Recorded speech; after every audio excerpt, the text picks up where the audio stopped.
Welcome to mission UP board. आज हम haloalkane तथा हेलो एरीन का वन शॉट रिवीजन करने वाले हैं। चलिए शुरू करते हैं, बिना समय गवाए पूरा चैप्टर रिवाइज करते हैं। तो सबसे पहले इस अध्याय के बिल्कुल मुख्य आधार को पकड़ते हैं। देखिए, हेलो एल्केन और हेलो एरीन के बीच जो सबसे बड़ा अंतर है ना, वो सीधा कार्बन के संकरण का है। हेलो एल्केन में आपका हेलोजन परमाणु हमेशा sp3 संकरित कार्बन से जाके जुड़ता है, लेकिन वहीं दूसरी तरफ हेलो एरीन में ये सीधा sp2 संकरित कार्बन से जुड़ा होता है। और पता है, बस यही एक छोटा सा अंतर इनकी आगे की सारी रासायनिक अभिक्रियाओं की पूरी दिशा तय कर देता है। अब जल्दी से इनके वर्गीकरण को देख लेते हैं। कार्बन की प्रकृति कैसी है, इसके आधार पर इन्हें हम प्राथमिक यानी 1 डिग्री, द्वितीयक यानी 2 डिग्री और तृतीयक यानी 3 डिग्री एल्किल हैलाइड में बांटते हैं। यहाँ एक बात जो आपको एकदम ध्यान रखनी है वो ये कि एलिलिक और बेंजिलिक हैलाइड में हैलोजन sp3 कार्बन से ही जुड़ता है, जबकि वाइनिलिक और एरिल हैलाइड में यह सीधे sp2 संकरित कार्बन से जुड़ता है। बोर्ड परीक्षा में अक्सर सीधे संरचना देकर इनका वर्गीकरण पूछ लिया जाता है, तो उन्हें तुरंत पहचानना आना बहुत जरूरी है। चलिए अब जरा कार्बन हैलोजन आबंध के गुणों पर एक नजर डालते हैं। जैसे जैसे हम फ्लोरीन से आयोडीन की तरफ नीचे जाते हैं, हैलोजन परमाणु का आकार लगातार बड़ा होता जाता है। अब जाहिर सी बात है, आकार बढ़ेगा तो आबंध की लंबाई भी बढ़ेगी और इसके परिणाम स्वरूप आबंध एंथैल्पी, मतलब उस आबंध को तोड़ने के लिए जो ऊर्जा चाहिए वो कम होती जाएगी। इसका सीधा सा अर्थ ये हुआ कि कार्बन और आयोडीन का आबंध सबसे कमजोर होता है।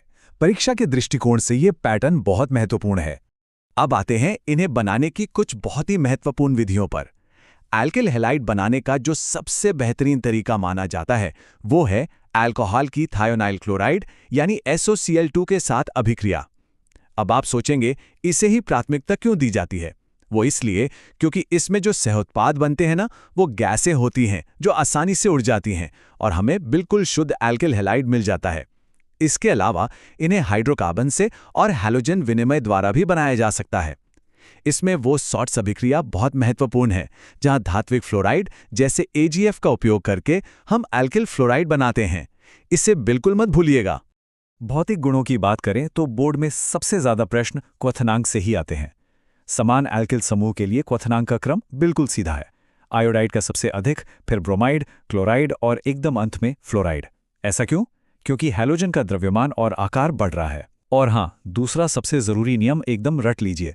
समावयवी हेलो एल्केन में जैसे जैसे शाखन यानी ब्रांचिंग बढ़ती है, उनका पृष्ठ क्षेत्रफल कम हो जाता है। इससे वॉन डर वाल्स बल कमजोर पड़ जाते हैं और नतीजा क्वथनांक घट जाता है।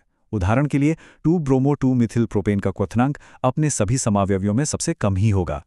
चलिए अब हम इस अध्याय के उस हिस्से पर आते हैं जो सबसे ज्यादा नंबर दिलाता है, रासायनिक अभिक्रियाएं। और इसमें सबसे प्रमुख नाम है नाभिक रागी प्रतिस्थापन अभिक्रियाएं, जिन्हें हम और आप SN1 और SN2 के नाम से अच्छी तरह जानते हैं। यकीन मानिए, बोर्ड परीक्षा का ऐसा कोई भी प्रश्न पत्र नहीं बनता जो इन दो सिद्धांतों के बिना पूरा हो जाए। तो इन दोनों के बीच का अंतर आपके दिमाग में एकदम शीशे की तरह साफ होना चाहिए। SN1 अभिक्रिया 2 चरणों में पूरी होती है। इसमें कार्बोकैटायन मध्यवर्ती बनता है और उत्पाद का रेसिमीकरण हो जाता है। इसमें क्रियाशीलता का क्रम हमेशा 3 डिग्री, फिर 2 डिग्री और अंत में 1 डिग्री रहता है। अब इसके बिल्कुल उलट SN2 अभिक्रिया केवल एक ही झटके में यानी एक ही चरण में हो जाती है।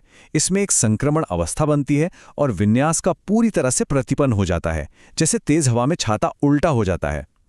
SN2 में त्रिविम बाधा कम से कम होनी चाहिए, इसलिए इसका क्रियाशीलता क्रम बिल्कुल उल्टा है, 1 डिग्री, 2 डिग्री और फिर 3 डिग्री। इस तुलना को तो आप अभी के अभी सीधे याद ही कर लीजिए। अब देखिए, SN1 और SN2 को अगर गहराई से समझना है ना, तो आपको चिरिल अणुओं को समझना ही होगा। जब किसी एक कार्बन से जुड़े चारों के चारों समूह बिल्कुल अलग अलग होते हैं तो उसे हम असममित कार्बन कहते हैं। ऐसे अणु अपने दर्पण प्रतिबिंब पर कभी भी अध्यारोपित नहीं होते, बिल्कुल हमारे दाएं और बाएं हाथ की तरह। आप दायां हाथ बाएं पे रखकर देखिए, वो पूरी तरह ढकते नहीं हैं। इन्हीं को चिरिल अणु कहा जाता है और यही वो अणु हैं जो प्रकाशिक सक्रियता दिखाते हैं। अब आते हैं एक ऐसे सीधे सैद्धांतिक प्रश्न पर जो बोर्ड में बार बार पूछा जाता है। हेलो अरीन नाभिक रागी प्रतिस्थापन के प्रति इतने कम क्रियाशील क्यों होते हैं? इसके 2 बिल्कुल सटीक कारण हैं जो आपको उत्तर पुस्तिका में लिखने हैं। पहला, अनुनाद प्रभाव। अनुनाद के कारण कार्बन हैलोजन आबंध में आंशिक रूप से द्वे आबंध वाले गुण आ जाते हैं, जिससे इस रिश्ते को तोड़ना बहुत मुश्किल हो जाता है। और दूसरा बड़ा कारण है हैलोजन से जुड़े कार्बन का sp2 संकरण। यह संकरण इलेक्ट्रॉन युग्म को इतनी मजबूती से पकड़ कर रखता है कि वो आसानी से बाहर नहीं निकलते। तो सिद्धांतों को तो हमने अच्छे से समझ लिया, अब सीधे अनुप्रयोग पर आते हैं। आखिर बोर्ड परीक्षा में इस अध्याय से किस तरह के प्रश्न पूछे जाते हैं? हमें ये सीखना ही होगा कि इस पूरे सैद्धांतिक ज्ञान को परीक्षा हॉल में उन असली प्रश्नों पर कैसे लागू करना है। पिछले सालों के पेपर देखें तो मुख्य रूप से 3 प्रकार के प्रश्न ही सबसे ज्यादा दिखते हैं। पहला, जहां आपको एक रासायनिक अभिक्रिया पूरी करनी होती है और मार्कोनिकोव के नियम का उपयोग करके मुख्य उत्पाद बताना होता है। दूसरा पैटर्न यह है कि आपको 2 संरचनाएं दे दी जाएंगी, जैसे मान लीजिए ब्यूटेन टू ऑल और प्रोपेन टू ऑल दे दिया, और पूछा जाएगा कि इनमें से चिरल कौन सा है। यहां बस आपको वो कार्बन खोजना है जिसके चारों समूह अलग हों। और तीसरा, सबसे महत्वपूर्ण सवाल, आपको कुछ हैलाइड दे दिए जाएंगे और उन्हें SN1 या SN2 की क्रियाशीलता के सही क्रम में व्यवस्थित करना होगा। इसके लिए बस आपको कार्बोकेटायन का स्थायित्व और त्रिविम बाधा वाले वो 2 नियम याद रखने हैं जो हमने अभी डिस्कस किए। अगर ये रिवीजन आपके लिए हेल्पफुल है तो इसे ज़रूर सपोर्ट करें, ताकि हम ऐसे ही उच्च गुणवत्ता वाले वन शॉट रिवीजन लगातार आपके लिए लाते रहें। तो इस चैप्टर के सभी महत्वपूर्ण कॉन्सेप्ट्स और पॉइंट्स हमने जल्दी से रिवाइज कर लिए। तो आज हमने हेलो एल्केन तथा हेलो एरीन का पूरा रिवीजन कर लिया है। हमने sp3 और sp2 संकरण के मुख्य अंतर को बिल्कुल साफ साफ समझा, SN1 और SN2 अभिक्रियाओं के सटीक क्रियाशीलता क्रम को याद किया, स्वॉर्ट्स अभिक्रिया को देखा और ये भी जाना कि अनुनाद के कारण हेलो एरीन इतने कम क्रियाशील क्यों होते हैं। इन सभी मुख्य सिद्धांतों और प्रश्न हल करने के तरीकों के साथ आप इस अध्याय के लिए पूरी तरह से तैयार हैं। लेकिन जाते जाते एक छोटा सा सवाल आपके लिए। सोचिए, अगर हम किसी अभिक्रिया में विलायक की ध्रुवीयता को अचानक से बदल दें तो क्या एक SN1 अभिक्रिया पलटकर SN2 में बदल सकती है? इस पर थोड़ा विचार करें, अपना रिवीजन ऐसे ही करते रहें और परीक्षा में अपना सर्वश्रेष्ठ प्रदर्शन करें।